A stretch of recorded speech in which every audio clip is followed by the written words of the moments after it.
Boys and gents, welcome to CG Reaction, and this is Europe's Unexploded Bomb Problem by the channel RealLifeLore. Yeah, I heard about this. This is ridiculous. So there are lots of bombs that were thrown in the World War II, I think, and lots of them didn't explode. I mean, that is just ridiculous. I don't know which video I just saw just a few days ago. Yesterday, I don't remember. Landmines video just yesterday. I think that's where he mentioned that there are lots of bombs already buried there. I guess in Germany, people are still digging out the bombs from the ground. That is just ridiculous. There are live bomb there. It could explode anytime for certain things. Like somebody mistakenly tries to dig that thing with JCB or something and just hits it and it explodes. Is there any events that happened like that in the past? Because that would be just ridiculous. That just shows that World War II was so ridiculous that our entire field in Europe is just laid out with all the bombs and mines. In the Middle East, people are afraid to walk around with cars and things. People need to know where are the mines. There are unexploded mines there. It's just ridiculous, man. We are so clumsy that we don't even know where we put our bombs and mines, and it's dangerous because of it. It's just ridiculous. Yeah, so this is from RealLifeLore. Usually, this channel's reacting to this channel is an issue because it blocks in certain countries that my reaction doesn't go to certain countries, and that's an issue because those countries are where the views come from. Lots of videos that get blocked in the USA, where majority of my views comes from. So if you see some kind of checkered box around the video, it's because of that. Let's just hope there is no issue. So yeah, let's watch this one. And remember, people, if you like my reaction, don't forget to like and subscribe, and so I know which type of videos to react to more, and you'll be supporting this channel. Check out other reactions I did. There's a link in the description. Check out the cards for all the playlists I've created, and yeah, let's watch this one. Brilliant. Start achieving your learning goals for 20% off by being one of the first 200 people to sign up at brilliant.org/realliflore. Wars always have long-lasting consequences, and Europe in particular has had more than its fair share in the past century. Both of the world wars, along with more recent conflicts like the Yugoslav wars and the ongoing war in Donbass, have littered the continent with millions of bombs, shells, landmines, and grenades. And a lot of these explosives still remain undetonated where they were fired or dropped decades ago. In this way, the echoes of these long-distant wars still roar across the continent from time to time and claim new victims for old conflicts. A reminder that the price of war has aftershocks and consequences that last well beyond the lifetimes of the people who fought in them. Wars affect generations of people after they are fought. And here is how a century of conflict in Europe continues to violently affect the lives of people who live there today. This is a map of Europe that shows where the highest concentrations of leftover unexploded ordnance. War has a side effect for years. First of all, people spend a unnecessary amount of things into the military because they are afraid of war. They are afraid of new Hitler coming to power. The same money could have gone to the the society's betterment, in space research, things like that. USA spends ridiculous amount of money into the military. Usually I would say that that's just stupid, and in a way it is. They're spending way too much money, but then again, what if World War II kind of scenario happens? I mean, I don't know, man. But the point is, World War II and Hitler and all these wars basically pushed people to spend money into the military. People spend ridiculous amount of money. Lots of countries spend ridiculous amount of money in military that could have used to, betterment of society. Lots of issue would have been solved if that much money was not going into the military. But yeah, so war has a extremely long-lasting effect. And this is just one of them. Bombs. Are you kidding me? In Europe, you just walk around, you're thinking this is Europe. I mean, these are just, great looking countries, just clean landscapes. You don't know that some of them ground already has bombs inside them. And if you mistakenly just dig them, it's going to explode. In Europe, when people build construction, do they scan the ground first before they start building? Because that's just heavy.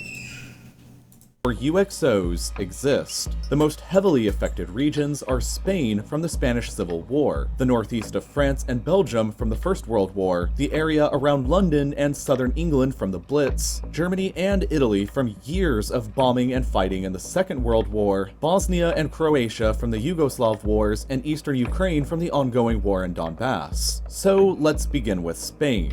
Since the 1980s, the Spanish authorities have recovered and disarmed over 750,000 pieces of explosives left over from the Spanish Civil War, fought in the 1930s. Even during the 2010s, over 1,000 pieces of leftover artillery shells, bombs, or grenades were still discovered and destroyed across the country every year. But the situation in other countries is even more extreme. Let's take a look at France, and specifically the northeastern part of the country. During the First World War, the German Empire invaded through Belgium and then moved on to invade and occupy a large part of northeastern France. The two sides fired millions of tons of shells at one another across the front line that developed here during the war, and approximately in every war, people just treat Belgium like it's a road. People go from, let's just go through Belgium. We want to attack France. France like we're going to attack Germany. It's usually Germany trying to attack France. They just go through Belgium like it's just a road.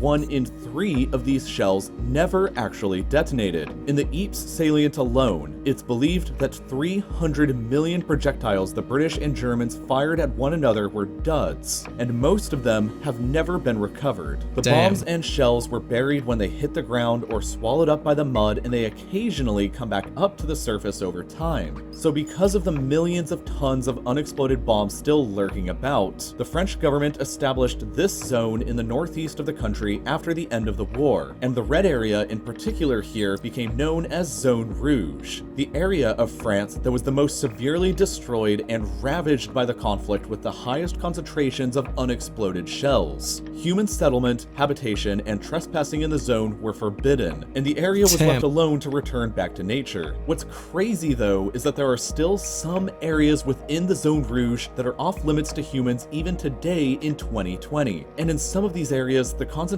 of unexploded shells are as high as 300 per 10,000 square meters in just the top 15 centimeters of soil, which is about the same size as just a single city block.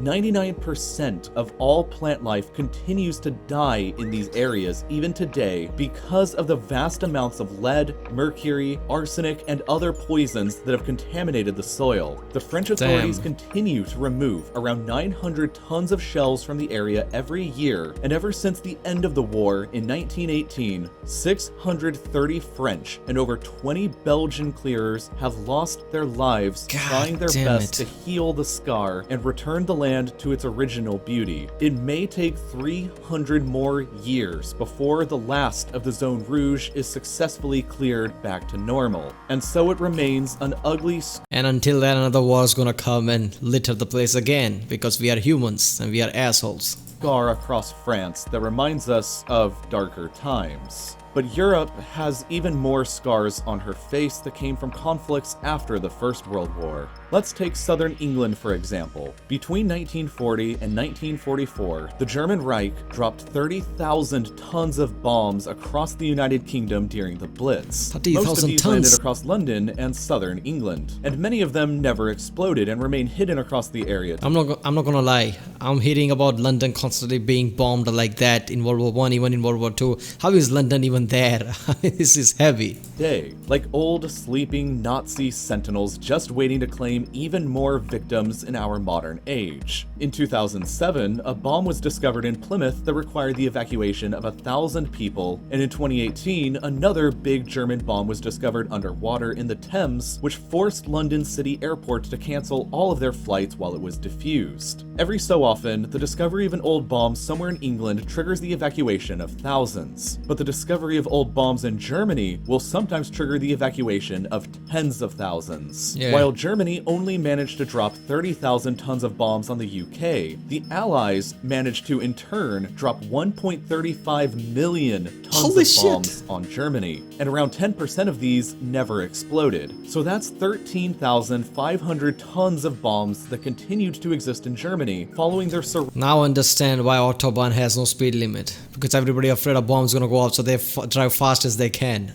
surrender in 1945, which makes German bomb diffusers the busiest in the entire world because they discover and disarm one roughly every 2 weeks in the country on average. Some notable recent discoveries include a 1.8-ton RAF bomb found in Koblenz in 2011 that caused 45,000 people to be evacuated, a 500-pound American bomb found in Munich in 2012 that was blown up on site, which you can watch in this spectacular video here on YouTube, another 1.8-ton RAF bomb found in Augsburg in 2016 that caused the evacuation of 54,000 people, and another really big British bomb found in downtown Frankfurt during construction work in 2019 that prompted the evacuation of 70,000 people from the area, the largest evacuation in Germany's entire history post-World War II. Smaller bomb discoveries and evacuations happen every year in cities all across Germany. Just another lasting consequence of a war fought 80 years ago that affects the lives of people still living there today. But the hardest hit area of Europe suffers the consequences of UXOs from a much more recent conflict: Bosnia and Croatia. Between 1991 and 2001, the former Yugoslavia descended into civil war and chaos that tore the country apart and paved the way to independence for many of the nationalities that lived there. In Bosnia particularly, all three competing factions within the country during the wars collectively deployed over 2 million landmines to protect their defensive lines. That is fucked Bosnia up. and Herzegovina is not a big country, and that war wasn't a long time ago. And as a result, Bosnia has the worst landmine contamination problem of any country in the world today. This is a map of all 28,699 locations of landmines remaining in the country as of 2013. 2.4% of all Bosnia's land is contaminated by mines. So for the sake of comparison, if 2.4% of America's land was the same, it would be as if the entire state of Michigan was one gigantic active minefield. Over 80,000 individual active landmines are believed to still exist across these areas of Bosnia, and they continue to hurt people all the time. During the actual war in Bosnia, landmines killed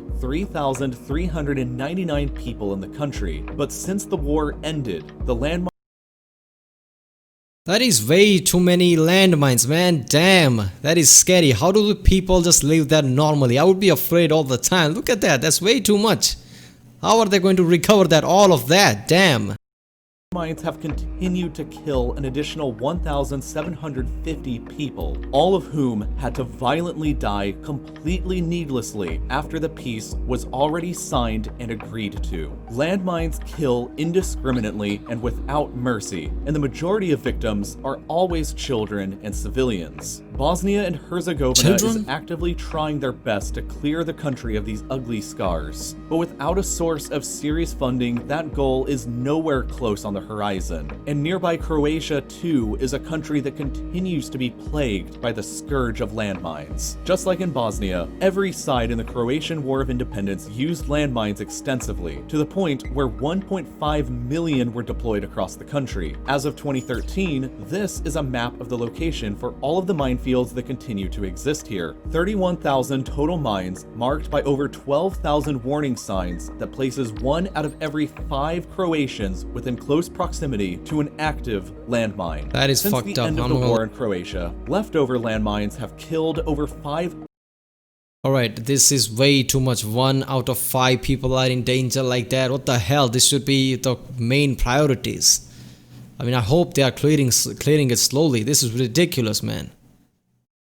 I don't even know the mentality these people would have, or even if they think about this. Like there could be landmines anywhere. Damn. 100 people and severely injured 1,500 more by causing life-changing injuries like the loss of a leg. The landmine situation in both Croatia and Bosnia-Herzegovina are national tragedies that continue to claim victims every single year from wars that ended decades ago. Landmines are simply evil and should never be used during any war because of how indiscriminately they kill, regardless of age, regardless of profession, and regardless of even time. Alright, in video games people avoid landmines using that because they're afraid they're going to hurt themselves or their teammates. That alone should tell you that how effective landmine is, that people even avoid it in the video games. Wars always have lasting consequences, and they sometimes stretch out into the future like ghosts to claim fresh victims, sometimes born generations after their intended targets were. Now, I know that ending was a pretty depressing way to leave this video off, so let me breathe back a bit of optimism here. While scientific thinking to fight wars in the 20th century created some evils like mass strategic bombing, landmines, or rocket attacks, they also created some good out of the ashes, like jet aircraft that allowed for the revolution in global transportation, and rocket technology that eventually got humans into space and the moon. Good things which you can learn all about how to do yourself and more right now in the classical mechanics course that's offered over at Brilliant. Alright people, go to brilliant.org/RealLifeLore and support that channel. That is so effed up though. The mines are the worst. Even in the Middle East this is an issue. It's in the Croatia, apparently in other countries too. 1 out of 5 people are in danger because of mines. That should be the prime priority. I mean, isn't Croatia in the European Unions? I think European Union should house this kind of a thing where it's a prime priority to make sure all these mines are disabled. I guess this is effed up. I don't know the mentality what would people have around this, because in India there is no mines or bombs unexploded here, I'm pretty sure. So we just don't have the mentality like I can't go here, I can't go through that land if there could be a mine there. So I don't know what the people's mentality are there. This is effed up, man. Damn, Europe was so much at war with each other. This is the situation they end up with. Damn, that is heavy. Alright people, if you like my reaction, don't forget to like and subscribe. Check out other reaction I did. There's a link in the description. Check out the other playlist like Salmonella, SCPs, History, Lamino, Unbiased History by Doherty. Check them out. I create a playlist for it in the cards. Check out the end cards, and yeah, I guess I'll see you next time.